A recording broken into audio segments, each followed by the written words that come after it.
अस्सलाम वालेकुम, good morning. Espresso में खुश आमदीद। मैं हूं अली अनीक सैयद। उम्मीद आप खैर आफियत से होंगे। आज के दिन के लिए अच्छा बनाने के लिए हम हाजिर हैं जनाब। सबसे पहले अच्छी बातें, और वो ये कि मौसम थोड़ा सा तब्दील हो गया है। लाहौर में हमने देखा कि सुबह सवेरे हल्की हल्की बूंदाबांदी हुई है, कई इलाकों में हुई है, और फिरोजपुर रोड उसमें शामिल है, मुस्लिम टाउन, इशरा केनाल रोड, दीगर इलाके भी शामिल हैं, वहाँ पर बारिश हुई है। तो मौसम का मज़ा दुबाला हो गया है, खुशगवार हो गया है मौसम। और हम जो कल गर्मी फील कर रहे थे, जो दबाव, हवा का दबाव कम था, वो शायद इसी वजह से था कि दिन में बारिश होने वाली थी, एक्सपेक्टेड था।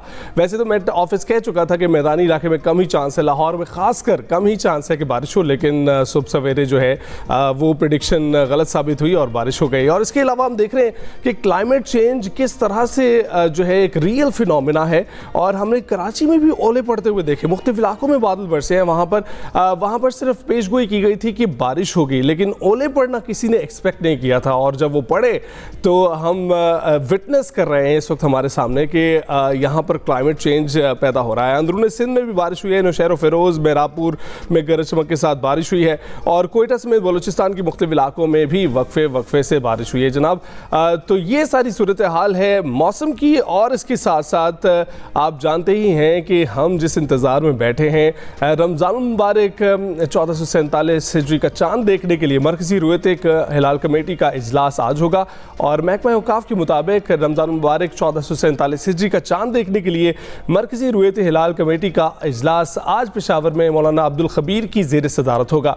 इसके अलावा कराची, कोयटा, इस्लामाबाद, लाहौर समेत दीगर इलाकों में जोनल कमेटी के इजलास होंगे। चांद नज़र आने या ना आने का हतमी ऐलान चेयरमैन रुयत हिलाल कमेटी करेंगे।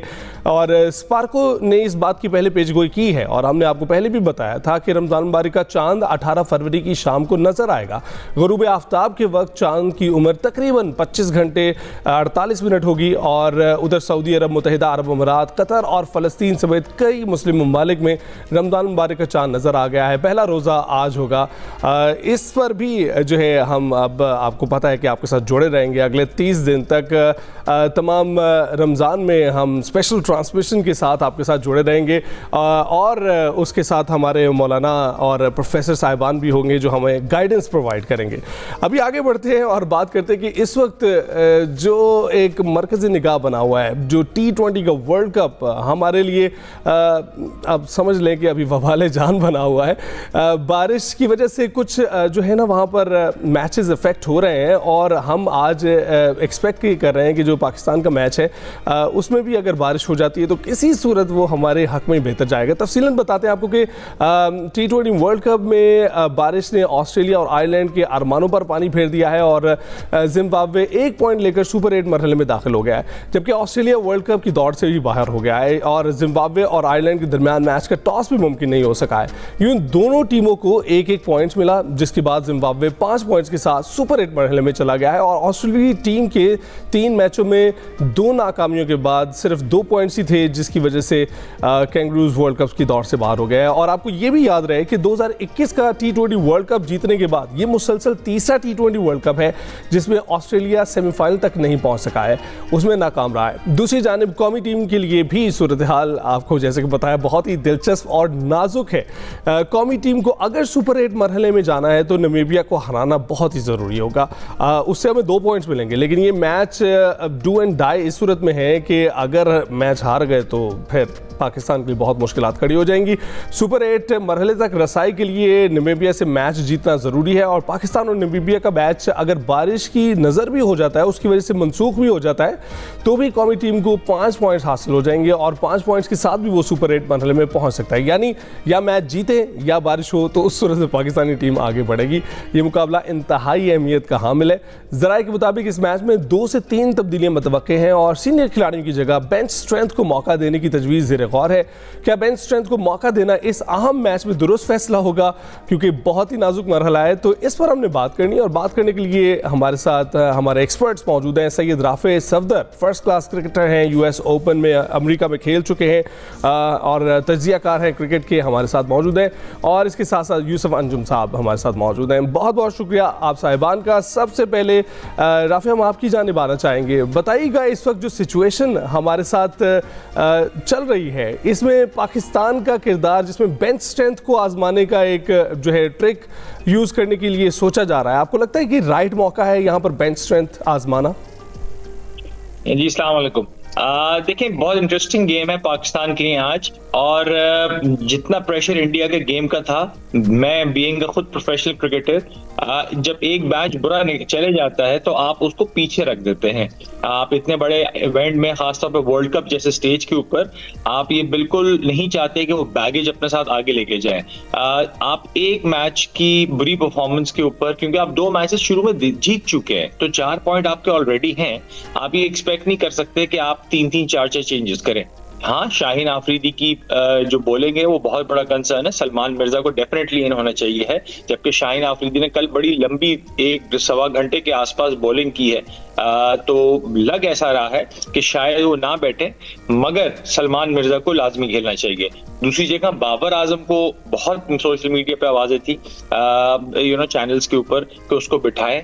मेरा नहीं ख्याल कि बाबर को ये बिठाएंगे, बिकॉज टीम अपसेट हो जाती है। बाबर ने पिछले 3 मैचेस के अंदर एक 50, एक 40 समथिंग रन किए, और इंडिया का मैच बुरा गया है। इंडिया का मैच खाली स्किल सेट का फर्क नहीं है, मेंटल ब्लॉक भी है, सेल्फ बिलीफ लैक कर रहा है पाकिस्तान। और आज मैं एक्सपेक्ट करता हूँ इंशाल्लाह मैच होता है, बारिश नहीं होती तो पाकिस्तान आराम से जीतेगा NPBS से इंशाल्लाह। वैसे तो राफे, अगर बारिश भी हो जाती है तो भी हम आराम से ही जीतेंगे, तो हम तो उम्मीद करते हैं कि बारिश हो जाए या जीत जाए। अच्छा यूसुफ साहब, आप बताइएगा, बेंच स्ट्रेंथ का जो एक बार बार आजमाने का कहा जा रहा है, ये डराने के लिए भी हो सकता है कि टीम को बताना कि अब आप इतने इंपॉर्टेंट नहीं रहे, आप अपनी कारकर्दगी बेहतर करें, दुरुस्त करें, शायद इसकी वजह से भी किया जा रहा हो। ठीक, ये जो माइक हैसन, कप्तान सलमान अली आगा, इनका जो माइंड सेट है, ये आप देखकर सुनकर हैरान हो जाते हैं कि ये किस किस्म की सोच रखते हैं। और आज के मैच में जैसा कि राफी साहब ने भी कहा कि बाबर आजम भी खेलेंगे, शहनशाह अफरीदी भी खेलेंगे और शादाब खान भी खेलेंगे, जहां तक हमारे जराए ने इस बात की कंफर्मेशन की है। और आपको पता कि 2 जो चेंजेस होने जा रही है वो कौन सी हैं, वो भी आपके लिए हैरानकुन होगी। वो है साहबजादा फरहान और इब्रार अहमद, और दोनों की जगह ख्वाजा नाफे को शामिल किया जाएगा, सलमान मिर्जा या नसीम शाह में से एक को शामिल किया जाएगा।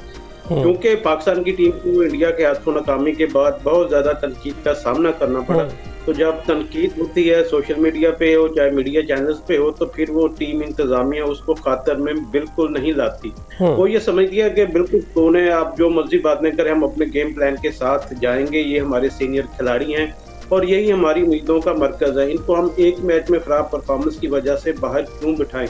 यही वजह है कि साहबजादा फरहान जो अच्छी परफॉर्मेंस देते हैं लेकिन इंडिया खिलाफ मैच में अच्छा परफॉर्म नहीं, यही मैं आपसे पूछने वाला था कि साहबजादा फरहान बाकी मैचेस में तो बहुत अच्छा परफॉर्म कर रहे थे, इंडिया के मैच में प्रेशर ले गए और आउट हो गए जल्दी, उनको बिठाने का क्यों सोचा जा रहा है? बस इससे देखने की क्या माइंड सेट है उनका, किस किस्म की वो सोच रखते हैं, और उनको यकीनी तौर पर सबसे ज्यादा गुस्सा तो साहबजादा फरहान पर आया होगा कि भाई आप आते ही ओवर में क्यों आउट हो गए। साहबजादा फरहान को इसलिए बिठाने की वजह है कि बाबर आजम को एक और मौका देना चाहते हैं, उसके साथ शहनशाह अफरीदी को एक और मौका देना चाहते हैं, शादाब खान को एक और मौका देना चाहते हैं। ये चूंकि सीनियर प्लेयर्स हैं और मेरे ख्याल में इन तीनों का जो वर्ल्ड कप भी ये आखिरी होगा T20 फॉर्मेट में। इसके साथ साथ मेरे ख्याल में अगर पाकिस्तान की टीम अगले राउंड में, हमारी तो ये दुआ कर रसाई हासिल करे जिसके कभी इम्कानात नहीं, आज अगर बारिश भी हो जाती है तो पाकिस्तान की टीम सेकंड राउंड में पहुंच जाएगी। वहां पर मुकाबला पाकिस्तान का वहां पे टीमों को टफ टाइम टीमों के साथ हुआ, इंग्लैंड है, श्रीलंका है और न्यूजीलैंड की टीम होगी। यकीनी तौर पर ये जो मैचेस हैं, आज का मैच खास तौर पर इन तीनों साहबान के लिए बहुत ही अहमियत का हामिल है। सबकी नजरें इन पर होगी कि यार इनकी इतनी अच्छी परफॉर्मेंस नहीं थी इंडिया के खिलाफ, फिर भी इनका दिया जा रहा है। ये अच्छी बात है कि ख्वाजा नाफे को आज आजमाने पर गौर किया जा रहा है, सलमान मिर्जा को इन तौर पर चांस मिलेगा, नसीम शाह को भी आजमाया जा सकता है।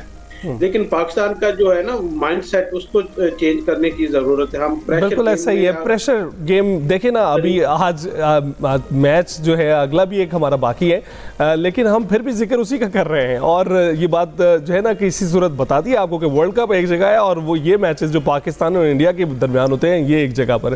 तो राफे आप बताइएगा, आपको लगता है कि अगर साहबजादा फरहान को जो है बेंच पे बिठाया जाता है और उनकी जगह दीगर खिलाड़ियों को खिलाया जाता है तो इसमें बाबर आजम के लिए मौका बन सकता है कि वो ओपन करें?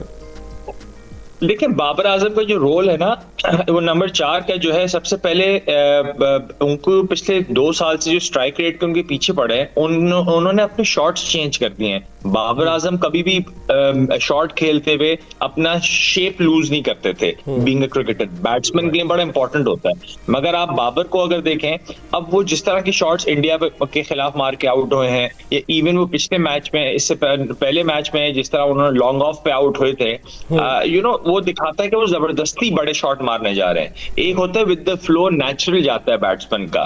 तो बाबर को अपना नेचुरल गेम चेंज करने की जरूरत नहीं है, क्योंकि वो ग्राउंड शॉट्स और sweet timer of the ball है। तो ये चेंज आया क्यों है आपके नजदीक? ये चेंज क्यों है? आप खुद क्रिकेटर हैं, बताइएगा।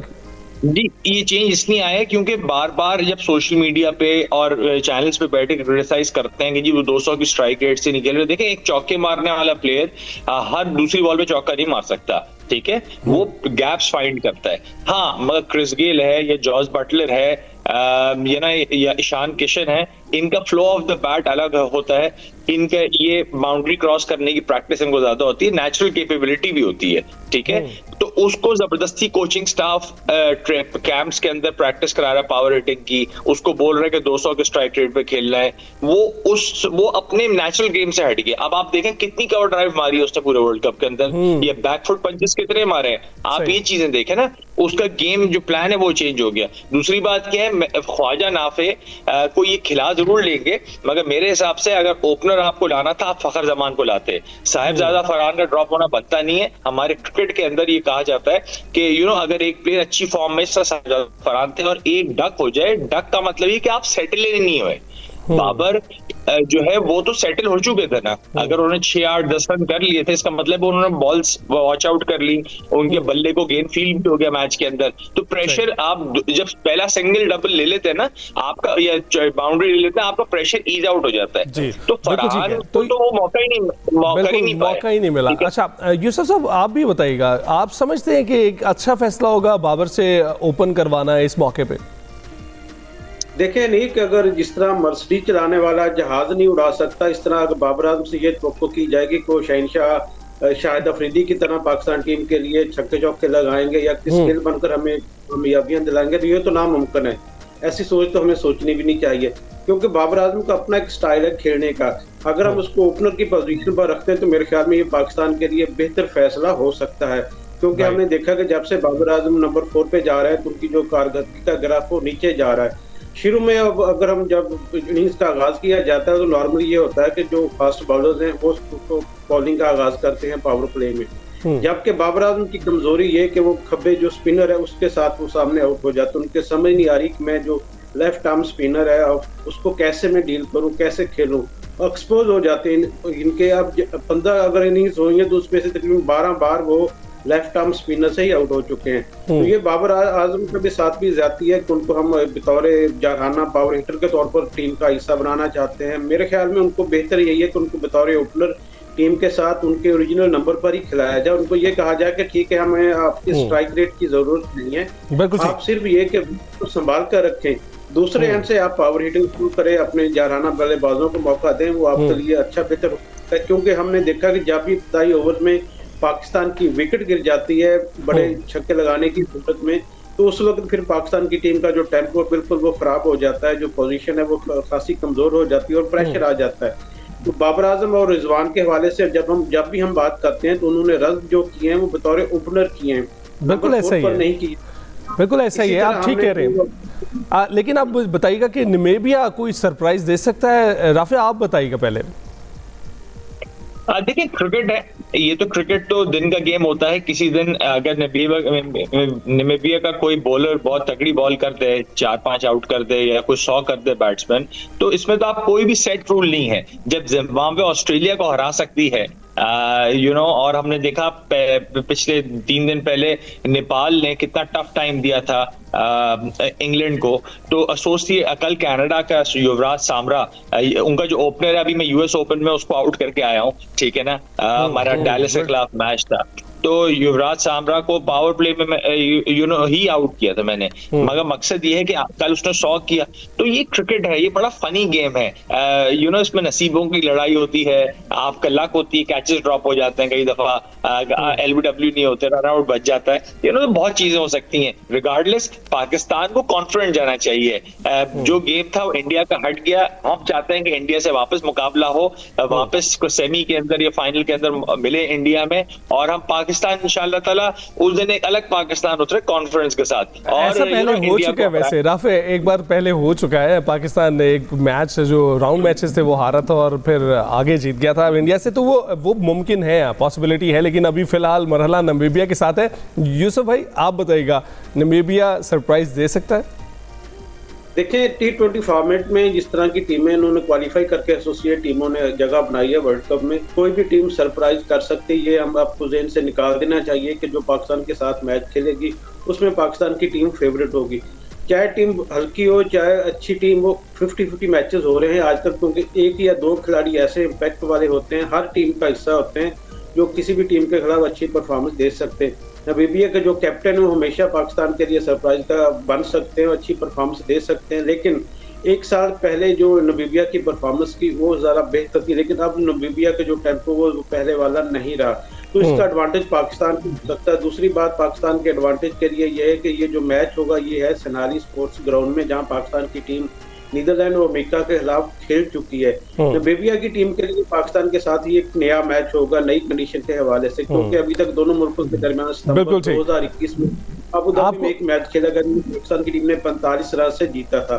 अगर पाकिस्तान की टीम यकीनी तौर पर अच्छे गेम प्लान के साथ जाएगी। बिल्कुल ठीक यूसुफ भाई, वैसे जैसे आप बता रहे हैं कि नामीबिया की टीम की कारकर्दगी है, उस सूरत हाल में तो हम ये दुआ करते हैं कि मैच हो जाए, लेकिन जो इस वक्त हमारी टीम की कारकर्दगी है उसमें हम ये भी सोच रहे हैं कि कहीं बारिश हो जाए तो ज़रा थोड़ा हमें ज़्यादा गारंटी मिल जाएगी आगे जाने की। बहुत बहुत शुक्रिया आप दोनों का।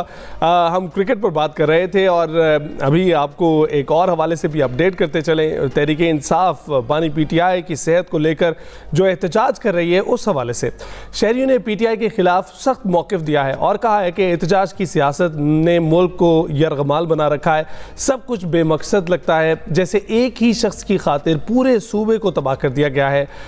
उन्होंने क्या कहा आपको पहले सुनवाते हैं।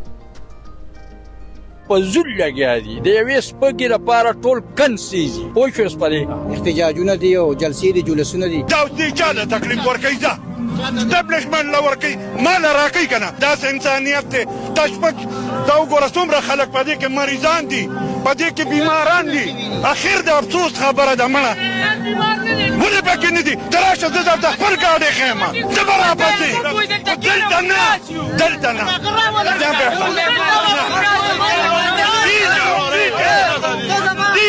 तो खर यो सड़े खर्ची खर्चने सड़े कला का कोशिश बिक्री वासा दिखा भी काम कर सकते मत तकलीफ दा रोड बांध 24 घंटे खर्च न परेशान दी बस कुरात लगाई बच्ची पहले सुनी रखस्ती बचाई की गया बस अस्पताल तनिशी रोड बांध आगा पर सीट आराम सर नास्ता स्पीउने खैबर पख्तूनख्वा और पंजाब रोडों ने बंद करी दी पर एहतजाज दी तो दागी मुतालिबा महदूद है जमुंग मुतालिबा चिकमदा 5 करोड़ अवाम मुतालिबा दा बल्दियाती नुमाइंदगान मुंतखब नुमाइंदगान मुतालिबा दा नुमुंगा सूबाई हुकूमत नदा राको छिदा मुतालिबात हल की और दा रोडों कुलौशी और खल्क दा मसाइल हल शी।